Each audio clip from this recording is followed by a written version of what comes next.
Yo, what's going on, guys? Breeze is back with the A's rebuild franchise. Here we start off the episode looking at a bunch of stats. We're just past the the MLB draft, and our most hits was from actually Elvis Andrus here. You see our home run leaders. Billy McKinney's having a good year for us. Stephen Vogt, who leads up there in home runs, is batting horrible. But I just go through a lot of stats here. I want to say our most amount of games played by a player was 53 with Billy McKinney. You saw it at the very start there.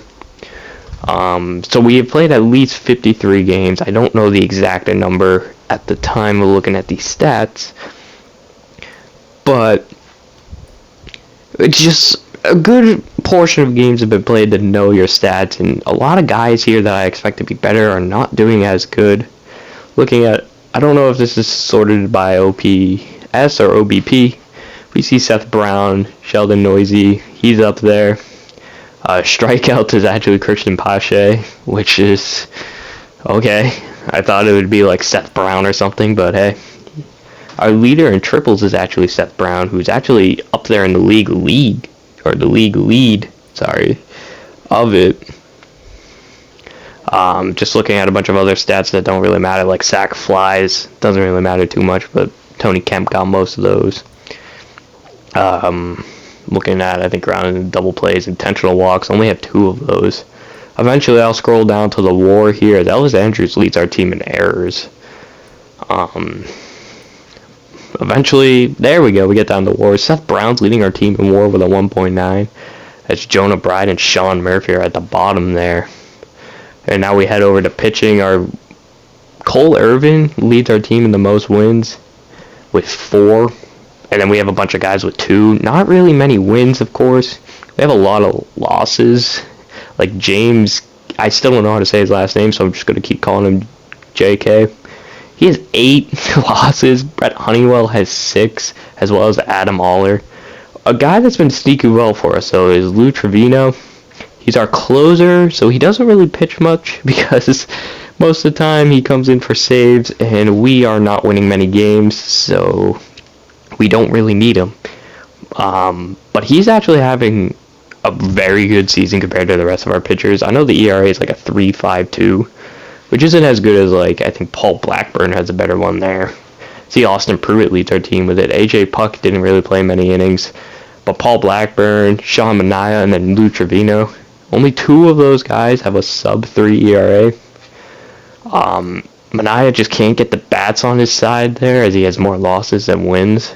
And I don't really look at things based off wins and losses for starting pitchers, because it could just be a bad hitting day for the offense, and then the pitcher who's been dominating allows 1 run. But Sean Manaea easily has been our best pitcher this year. Looking at the stats, he has 12 games, 9 of them quality starts. He has the lowest ERA on the team. I think it said he had the lowest WHIP too. He has the most quality starts here, as Cole Irvin also has 6. Nobody's gone complete games. Kolarek has 5 blown saves, it looks like, with Lou Trevino, who has 4. Sean Manaea does have the most hits allowed, but he does not have as many runs allowed. Frankie Montes has the most earned runs allowed, with Lou Trevino only allowing 6, as he's tied for the lowest, not counting AJ Puck again, because he's only played like an inning and a half or something like that. Looking at the home runs allowed, our lefties there, and then the WAR, we finally get to it. Sean Manaea has easily the best WAR on the team. Do I look at the lowest WAR for the pitcher? I do, and it's JK and Brett Honeywell. But now we head into the next game here, as the A's are at home taking on, I don't know, the Boston Red Sox. That's who it is. You see, we're 17-41 going into this game, and we got Cole Irvin on the mound today. We're facing Nathan Eovaldi. I didn't get to check his stats. Playing with quick counts kind of screws that over. You can see the Red Sox lineup here. But we got Trevor Story, who's dominating for them this year. Had a very good season. He's on a 8 or 9 game hit streak. First pitch I guess the third pitch, because it's a 1-1 count to start. He lines it off the wall in left field and gets an easy double to start the game for the Boston Red Sox. Trevor Story was an amazing pickup for them, but in a 3-1, Story advances to third, and then Devers hits a slow roller up to Tony Kemp, who takes his time and gets out of the first inning here. Here we're looking at the A's lineup, and you can see slight difference here. Sean Murphy's batting ninth. There might be some other changes, but main one being Sean Murphy batting at the bottom. Here's Sheldon Noisy. 1 out, 2-2 count, and our first base runner on the day is off a Bobby Dalbec error. Well, that's one way to get on base. And now 1 out, 2-2 count. Seth Brown hits a roller down to Trevor Story, pump fakes twice, misses a tag. I'm not sure what happened there with Trevor Story. But now we have 2 on, both on for errors, and then here is Christian Arroyo. Tags the runner out, going to third, and then throws it on to first to get out of the inning.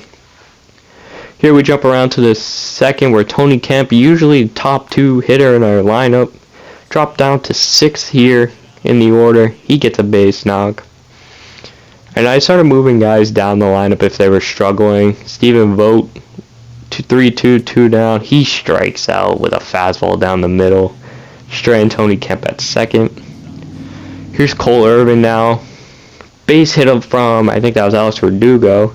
Christian Pache throws it home, and it keeps Christian Vasquez, who is at second, or was at second, at third. And then next batter, Xander Bogaerts hits a fly ball. Seth Brown under it. Vasquez will tag, but the throw is on target and in time to get gunned down Christian Vasquez and keep this a 0-0 game. Seth Brown, not really known for his defense as much as his power on the bat, does have a lot of opportunities to throw people out. Jump to the fourth now. Tony Kemp again batting 6th. I don't know who's on for him. I want to say it was Chad Pinder. But he gets a base knock of not a great hit, but hey, 2 on, 1 out, 3-2 count. This is Christian Pache here. He strikes out at a good curveball from Nathan Eovaldi, making it 2 on, 2 out, 3-2 count for, again, veteran Stephen Vogt. And Stephen, he strikes out again. Going now to the top of the 5th is Christian Arroyo. Gets a ball right down the middle. Deep to left field. That's going to be an easy double, if not a triple. But Pinder gets there quickly, keeping him at second. Now, Kike Hernandez, or Enrique, I guess, gets a base hit over Tony Kemp's head. Brown throws it in to the cutoff man. Vogt throws it home, and apparently we missed the tag, or it just wasn't in time. Arroyo scores. Now 2 outs later, the bases are loaded for Devers, and he gets a line drive base hit to center field. 1 run scores, the other coming around. Christian Pache couldn't get it home in time. Murphy drops the ball. It is now 3-0 for the Red Sox. Continuing on now, JD Martinez, 3-1 count. He takes a walk, and that would do it for Cole Irvin. We take him out for Deolis Guerra. Still don't know how to say his name. 3-2, 2 outs. Runners were on the move, and he puts a questionable strike 3 there. Now 2 on, Nick Pavetta's in, and Chad Pinder hits a line or a fly ball deep left center field, back at the wall, and it is gone. Not even a half inning later, or yeah, I guess it was a half inning later, Chad Pinder hits his 4th homer of the year, 387 to left to tie this ball game. I think 2 runners gone on with walks. That's Sheldon Noisy and Sean Murphy. Now here, Christian Vasquez against Deolis Guerra in a 3-2 count. Murphy calls for the curveball, and that is just too much down the middle. Christian Vasquez no doubts it to left field, making the game 4-3. 7 runs in 2 innings for these teams combined. Now with Christian Pache on, 2-1. Sean Murphy gets a base hit to keep the inning alive. I've seen a problem with our team is we get 2 runners on when there's 2 outs. Here is Elvis Andrews. He grounds it to Bogaerts for a fielder's choice, but we just can't get anyone to come across the plate. Later on, now bottom of the 8th, Josh Taylor on the mound. We sub out Stephen Vogt for Stephen Piscotty here. 1-1, 2 on, 1 down. just misses it down the line. Would have easily scored the tying run. Maybe if it got past the outfielder, scored Christian Pache. But next pitch, he takes a slider inside, just misses it. It's a fly ball to Enrique there. Out number 2 here. And next batter up is Sean Murphy, 3-2. He draws another walk. He was 1 for 2, and I think he had 2 walks there. Going to Elvis Andrus, 3-1 count. Tying run, might walk in here. Matt Barnes comes into the game. Curveball low, and the ump calls it a strike 2. Andrews looking around, doesn't think it was a strike. But, I mean, hey, the umpire called it a strike. I didn't really see it there when I looked. Next pitch, Matt Barnes strikes out on the splitter as Andrews. And actually, when it cuts away, Andrews complains to the ump, gets tossed out of the game, so Nick Allen has to come in for short. And now, 9th inning, he makes a play, but he thought he caught it. He threw it over the first for 1 out, and then Vasquez just didn't even try to stay safe. He just ran to second and got tagged out. A wild double play there. But 2 down, Garrett Whitlock, the closer for the Red Sox, one of the better ones here. He actually can't get out Chad Pinder. So Pinder, it's the tying run. First base, 2-2, 2 outs. Billy McKinney rolls over the ball. And the Red Sox win 4-3. A good pitching day for the Red Sox. I mean, they did allow that 1 3-run homer, but only 8 hits. Well, I guess only 8 hits isn't really good, but that's better than the 11 hits we allowed. Vasquez was the player of the game here. I scrolled through our stats. Again, Elvis Andrus had 5 at-bats, not 1 hit as the leadoff. Got tossed as well. Don't like seeing that. And Guerra gets the loss after Irvin does 4 2/3 of work. Wasn't horrible. We got swept by the Red Sox in this series. Not many runs scored, and then here I decided to finally call up Dalton Kelly, who's batting .285 with 7 homers. I actually struggled for a bit trying to call him up because I forgot he wasn't on the 40-man. And then we call him up to the MLB here. I think we made a few other call-ups to like AAA and AA, but I did not show that here. I actually jump into the second game of the Braves series, player locking as Dalton Kelly. I didn't want to go lefty-lefty with him in his first game. So here's his first at-bat against Mike Soroka, and he lines one into the gap there. He gets an easy stand-up double. 2 runs will score. And in the first game, he did not get a hit, so that was actually Dalton Kelly's first major league hit. It was a 2-run double to the gap. Great swing on the ball. Now we cut over. He doesn't really do too much here. Here's another at-bat, at-bat. 1-2 count, gets a perfect swing, just lines out. Was not lucky there that the third baseman was right there. Third at-bat, he has a 2-0 count with 2 runners on in the 7th.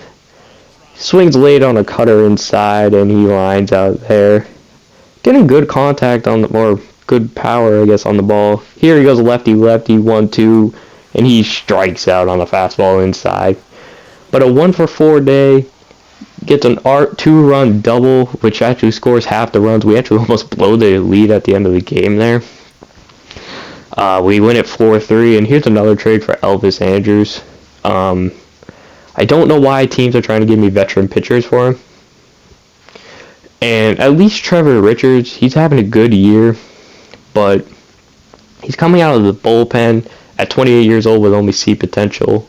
And they want Elvis Andrus, who is, right now on fire. He's batting .287 with a .325 OBP. Only problem with the Blue Jays is they have no need for him. Second base is locked down with Kevin Biggio there. Third base, they have Matt Chapman, obviously. Shortstop, they have Bo Bichette, with 2 very good prospects under him. There's no reason they would want Elvis Andrus in that, unless to be a bench bat, which I think a team would rather Elvis Andrus to be a starter. Here we simulate the Guardians series, and we actually take one of the 3, which is surprising. And here, like I said, I called up a bunch of guys to AAA and down to AA. Zach Jaloff was the only one I showed there. Tyler Soderstrom and Lawrence Butler were two other guys that got called up to the team there. First game on the team, you can see we won 14-4. Jaloff had a home run. Butler had a double and a triple. Soderstrom did have an RBI. I think he hit worse out of those three. And you can see we take another win here against the, I guess, Chihuahuas or something like that. I'm not really sure. Where Jaloff hits a triple. So Jaloff started off really hot in this. Butler batted .375 so far. Soderstrom not off to the hottest of starts there. If we jump into the game, this is actually the end of a game against whatever team, Chihuahuas. I'm just going to keep calling them that until I figure it out. It's the El Paso team. Miguel Romero was going for a save, and he gets 2 quick outs, and then his 9th pitch of the night, he strikes out the top prospect in their organization. I could be wrong, though. The catcher that I don't know the name of, but he gets the save. And that'll do it for this episode. Guys, thank you all for watching. I know these videos are very wild and not like traditional franchise videos, but I'm trying my best here. Miguel Romero gets a 7th save. Zach Jackson gets the win. You see the stats. Thank you guys for watching this episode. Until next time.